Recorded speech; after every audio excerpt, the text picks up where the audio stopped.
Good evening. My name is Skip, and it's really good to visit with you again. I hope everything is going well. We've been through a lot here in Southeast Texas. We had freezes and ice and busted pipes and all kinds of craziness, but things are kind of getting back to normal again. So, Taylor, say hey, Taylor.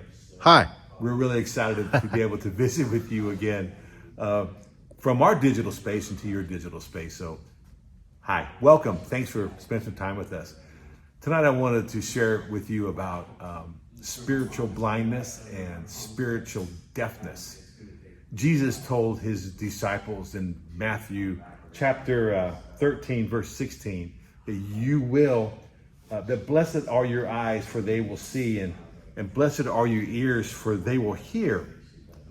And it's really cool because the idea that the disciples have been living with Jesus for several years, and because of the things that they saw Jesus do, that they were blessed because of what they saw.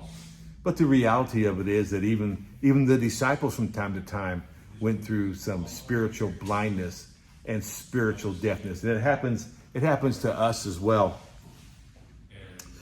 And it afflicts everybody. You've heard people say, well, I can't see that. Well, that's a spiritual blindness. Or maybe it's an attitudinal blindness. Or you've heard people maybe say, I can't hear that, or I'm not going to hear that. That's spiritual deafness, and maybe it's an attitudinal deafness as well. And we all struggle with that from time to time. It afflicts everybody from time to time. It comes about in our life in this way. We become spiritually blind and spiritually deaf, and we ignore the obvious needs of people that we see around us. Not just the guy who's living on the street, but maybe our neighbor who's struggling or suffering. It happens when we shut out the heart cries of people who are struggling and suffering in their life. It's not any of my business. That's really a spiritual blindness and a spiritual deafness.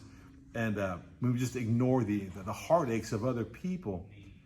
And then sometimes when we react out of our own sense of frustration or our own anger or our own sense of justice, which is really a pride issue. It becomes not operating in the place that, with the eyes that Jesus has given us to have. So in those issues where we come across people who are struggling and suffering in life, we should really operate out of our spiritual eyes and with our spiritual ears and respond to him in the ways that he would have us do.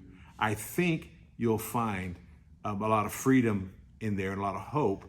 It may be difficult sometimes as well, but it will certainly make our world and your world a much better place. I hope this talk's been encouraging to you. I know it's been encouraging to me. If you have any questions about this topic or anything else, feel free to email us. The email address is on there. Like this format that you're in on YouTube or Facebook. Like it and follow it and try to keep up with our videos. If you have any questions, reach out to us. It's been really great to visit with you. So I look forward to seeing you again, and God bless you. See you very soon. Take care. Bye.